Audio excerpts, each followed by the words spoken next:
Okay, we are live, we are back. We are running behind, but that's a really good testimony from the school superintendents. And I hope to continue that. But we are going to return to S51, and Rebecca Samroff is with us, but I'm going to reverse the order, if that's okay, Rebecca. Have you got a couple of minutes?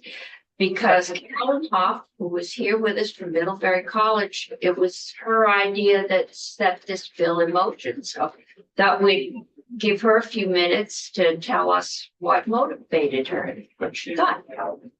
Amazing. Welcome. Thank you. Asked you to give us your name and Yeah. who you represent, and then the floor is yours. Thank you for the opportunity to testify today. My name is Caroline Hoff. I am a student at Middlebury College, and I'm here to speak about the importance of S51, an act relating to the Vermont Unpaid Caregiver Tax Credit. I first encountered this issue in the early fall when a similar bill was proposed during my course's mock Senate session with Senator Huffey.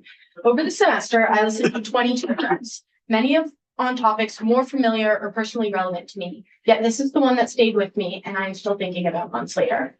First, because of the numbers, the hours, the toll, the scale of unpaid caregiving, but also because I've come to understand that how we support caregivers directly impacts how well they can care for others. Recognizing that the purpose of this bill is to provide financial support for Vermonters who spend significant time providing uncompensated care for family members, I want to begin by highlighting the financial strain caregiving imposes. 45% of caregivers in the US have experienced at least one negative financial impact as a result of their caregiving, whether through unpaid bills, being forced to borrow money from friends or family, or cutting back on basic expenses. Further, 1 in 4 caregivers have taken on additional debt due to their caregiving responsibilities, and 28% have stopped saving money entirely. These financial sacrifices are not just temporary setbacks. They have long-term consequences affecting caregivers' financial stability, retirement savings, and overall well-being. Beyond its impact on personal finances, unpaid caregiving also limits Vermonters' ability to remain active in the workforce. 61% of employed caregivers need to make workplace accommodations, such as shortening their hours, taking time off to handle care situations, or stepping down into inferior roles at their place of work. This burden is exacerbated for caregivers aged 50 and older. 75% of this demographic who have retired early to provide care without compensation would have remained in the workforce if they had access to some support, financial or otherwise. S51 could offer caregivers critical financial relief to help offset the economic pressures that often push individuals out of the workforce. Moreover, unpaid caregivers being forced to reduce their time in the workforce doesn't just affect them through lost income, missed career advancements, and subsequently lower Social Security and retirement benefits. Their reduction in time in the workforce affects the whole economy. As noted in the findings section of this bill, the AARP's longevity economy outlook estimates that US GDP could grow 1.7 trillion, which is 5.5% by 2030 if caregivers aged 50 and older received more workplace support. By 2050, experts predict that figure could rise to 4.1 trillion, and even the most conservative estimates project a 3.4 trillion increase if those people stay in the workforce. It's important to note that more than half of caregivers in the US are that aged 50 plus, highlighting the significance of this population. Demographic shifts in the US, namely upward trending age of population, which is inflated in Vermont as they have the fourth oldest percentage population, means that the 50 plus population will have more family giving responsibilities in the next 3 decades. Additionally, when employers lose experienced 50 plus workers to caregiving responsibilities, they incur high costs of hiring and training replacements who are often less skilled or familiar with the role. Employees aged 50 or older, on average, bring greater experience and expertise, making their premature departure from the workforce an economic loss for both businesses and the broader economy. I would now like to address the concerns regarding the statistic that there are 70,000 unpaid family caregivers in Vermont and the way it's being used to estimate the financial impact of this bill. That number, cited on many government program websites and other reports, comes from the AARP report Valuing the Invaluable 2023 update. Taking a look at that report, one finds that their definition of family caregiver reads any relative, partner, friend, or neighbor who has a significant relationship with and who provides a broad range of assistance for an older person or adult with a chronic disabling or serious health condition, which we can recognize as different from the qualifying definition of a family caregiver used in this bill. Under S51, an unpaid caregiver would only be eligible for the tax credit if the individual they are caring for is related to them by blood, civil marriage, or adoption, excluding the friends and neighbors and people of significant personal relationships that the AARP includes. According to Family Caregivers Alliance, 15% of unpaid caregivers in the US are caring for a friend, neighbor, or another non-relative. Similarly, according to a statewide survey of ADRD caregivers in Vermont, published on the Vermont Adult Services Division website, only 81% of ADRD caregivers in the state are providing care for a parent or spouse, meaning the other 19% would not qualify. Further, the same AARP report includes individuals caring for parents who recently underwent surgery, which illustrates how the 70,000 unpaid caregiver estimate includes people who would not actually qualify for the full extent of this tax credit. Not only could this raise questions about whether the care recipient meets the bill's requirement of having a medically diagnosed disability or health condition, but temporary post-surgery care is also unlikely to meet the bill's threshold of 20 hours per week or extend over 12 months. As a result, many caregivers included in the AARP's broader estimate would not receive the tax credit under S51 or only a portion of it, reinforcing the need for a more precise assessment of the bill's fiscal impact. Ultimately, a tax credit for unpaid caregiving is a crucial step in recognizing caregivers' economic and social contributions while easing the financial strain they face. By providing this support, Vermont can help caregivers remain stable, stay in the workforce, and continue their essential role in both families and the broader economy. Thank you for your time and consideration. Thank you. And thank you for doing it. Sarah Hardy has definitely taught you her passion for Nice job. And that was the first time I've heard her testimony. So good job digging into those numbers. Thank you. Yes, when those get to our joint fiscal people. Yeah. Maybe we can put you two in Maybe they touch. should get this going down from 175 million. Was that the top? That was your number. That was way bigger than the actually JFO's number. Everybody got everything. But hey, if we get it down to JFOs, we feel good. So thank you. That is very helpful. Are we not Yeah, taking questions? I am. Yeah. I just have a quick question. Yeah. Based on your research that you did on the population that would fit this bill, what do you think the population is?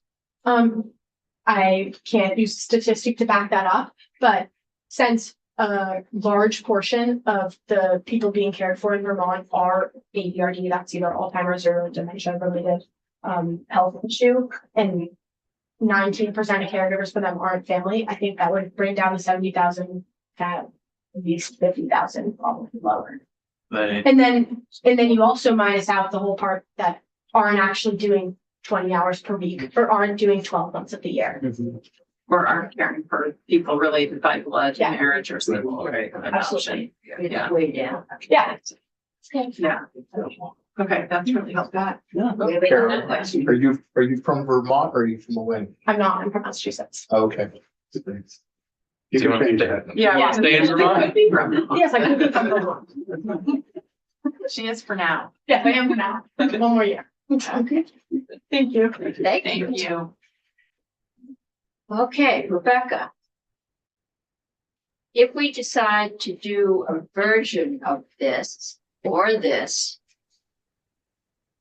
can the tax department administer it, or what would you need to administer it? Yeah, for the record, Rebecca Samaroff, Deputy Commissioner at the Tax Department, and thanks for that question. Of course, that's a tough act to follow. This is obviously a very compelling issue. Ask you to do that. I'll just slide right in with tax administration after that. But yeah, so you know, I've only had a little bit of time with this bill, but did have an opportunity to speak to Senator Hardy about it earlier in the process, and yeah, understand that high level this would provide a very generous refundable credit to unpaid caregivers. The credit design does raise some questions about administration and compliance from a tax perspective. particularly for determining like the medical need piece, but some other factors too. And these concerns are, of course, amplified when we're dealing with a very valuable credit, which could become the target of fraud, which, just kind of, elevates our need to stick to our mission of administering the tax code fairly and making sure, Vermont's resources are being spent as intended by the legislature. So in the realm of like challenges of administration, even kind of like this foundation that this population would be unpaid, that can be tricky to substantiate. The absence of payment, tax administration and compliance, loves a paper trail, which this wouldn't have by definition. And it also seems novel. Like my understanding is that from the other state and federal iterations of tax relief around this topic, they don't have that unpaid requirement and are like actually designed more as a mechanism to recoup eligible expenses paid on care paid for care by the caregivers. So just again, like expenses have a paper trail would be much easier for us to, require those attachments or follow up for documentation on. So those are, just kind of like some of the practical things. When it comes to eligibility for the individual needing care, I did see a summary of the committee's subsequent discussion and appreciated the discussion around the ADL scores, activities of daily living, like something that could be certified by a medical professional. That's obviously super helpful. And yeah, while cumbersome to ask for taxpayers to provide documentation like that, substantiating eligibility, especially when it's something, so I don't know, like personal or sensitive, feels really crucial for us because the last thing we want is, our staff, public servants, representatives of state government, put in a position where they need to follow up and ask like probing personal questions about sensitive family issues, about, like to what extent are, is your adult child's activities limited, things like that. I certainly don't want staff in a position to be, navigating those waters and administrating our tax code. I heard also there was some discussion of whether or not to keep the specific 20 hours a week threshold in the bill as drafted. That would certainly be a tricky compliance component. Just, like something that would be hard to check in on, easy to claim fraudulently. And then even without that specificity, I just assume there need to be some sort of attestation that the recipient is the one giving care, which would come with some compliance considerations. So yeah, I think that's my laundry list of things that are hard to administer with a credit like this. We also noted that last year at the national level, both House and Senate bills were introduced in Congress to provide tax credit for long-term care expenses, which I know isn't exactly this like target audience. And I know there's a caregiver tax credit that's currently under discussion right now as well. So of course, if there was a similar appetite to address a similar population through a mechanism like that, especially if there's a federal precedent that, Vermont's tax code could tack onto, that would certainly, alleviate a lot of administrative concerns. Probably not surprising there. But on the pro side, the design of this credit is really straightforward, modeled after the child tax credit, which is, very neatly designed, pretty straightforward to administer. I will say that we just like have the perennial issue of when policy is designed to be effective the coming tax year, we just as a department get into a real squeeze with our development timeline, especially if there's a concurrent major reform going on that could keep legislators in the state house for longer into the summer. It really squeezes us in between when a bill is signed and when we need to have our tax forms ready in the fall. That's kind of a standing administrative reality with any tax change that's going to affect the coming tax year. So the biggest stumble is verification.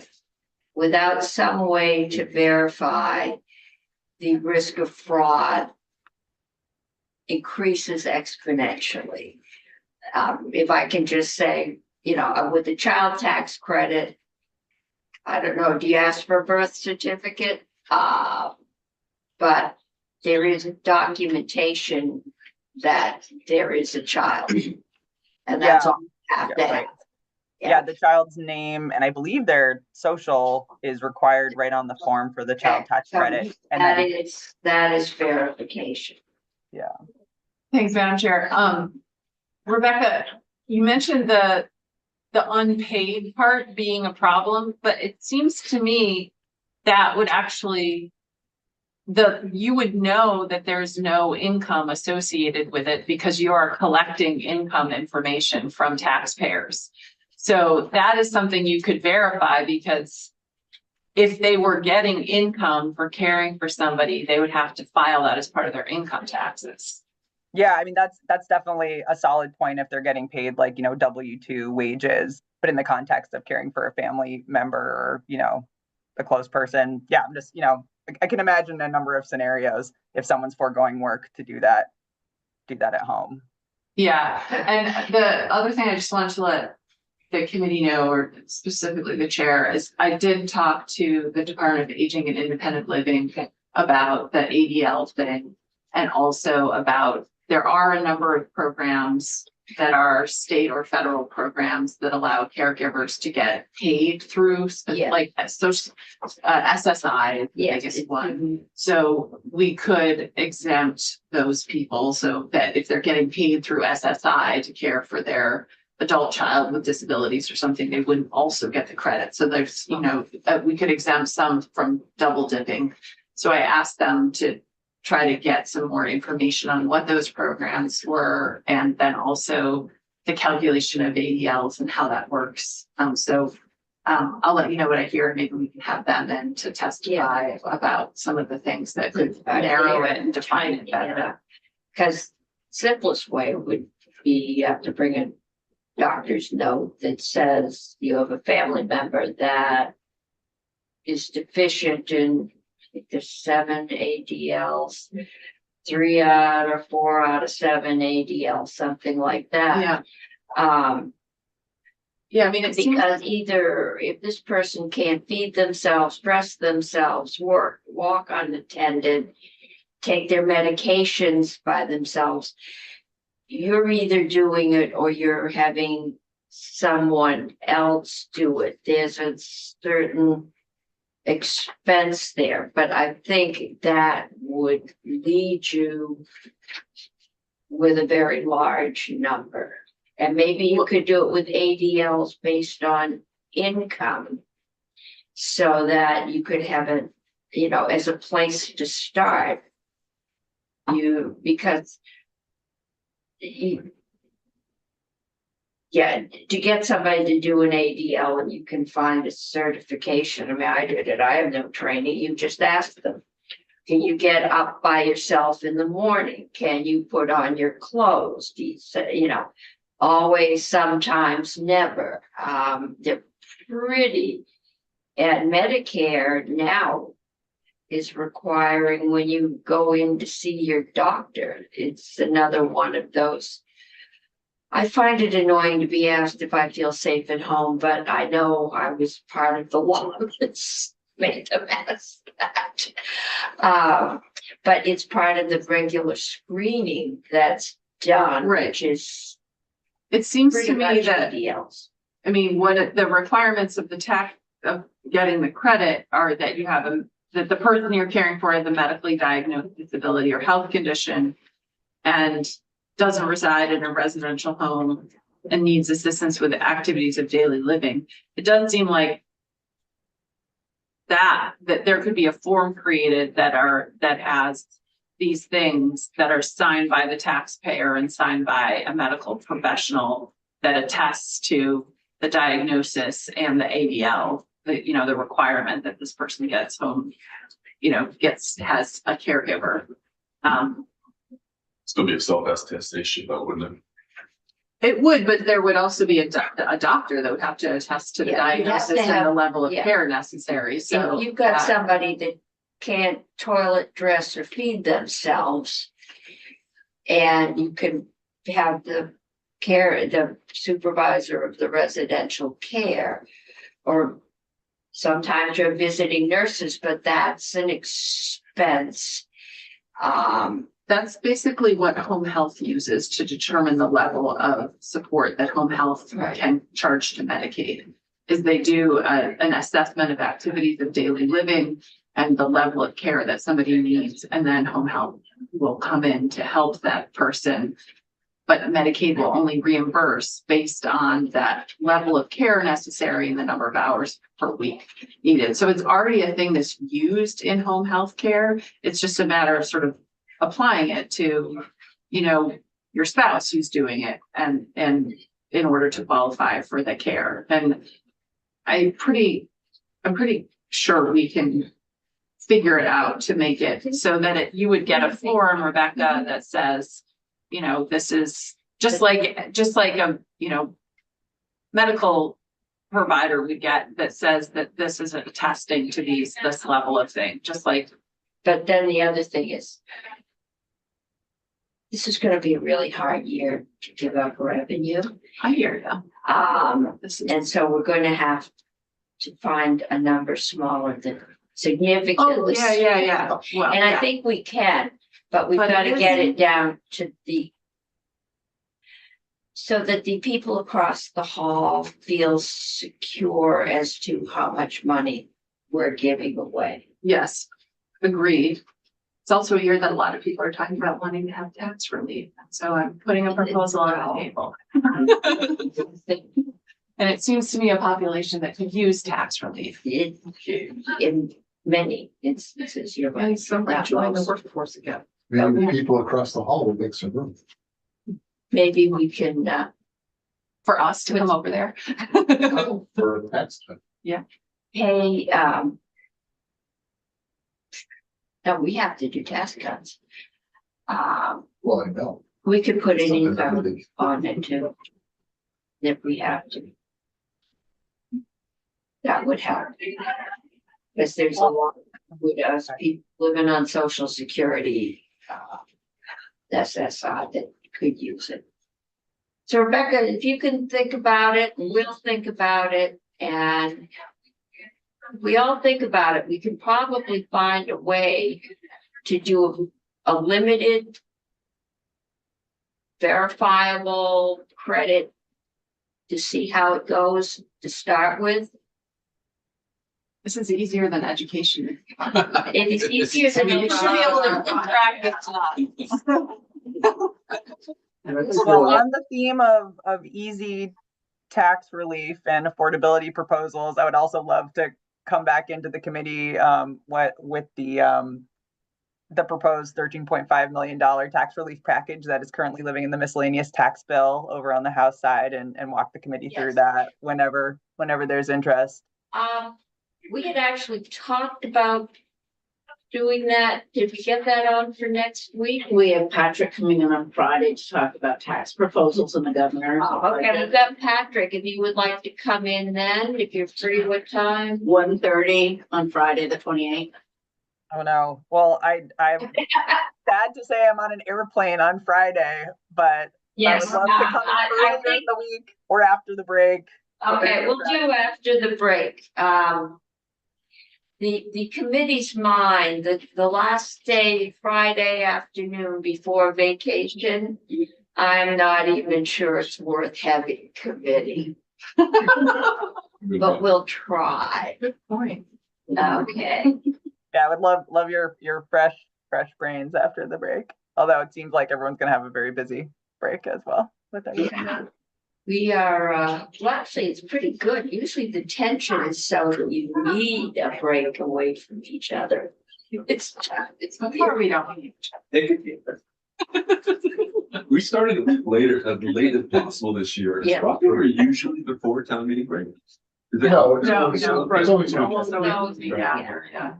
But you're right, we just turned it. Well, it is more shortened, it is, but last year we started as early as possible. Yeah, it's like Right. third. Yeah, Okay. and this year, I think it's about as late as possible, I'm so. gonna send it directly to Jane. It is in the moon and the stars, and we don't control it. Okay,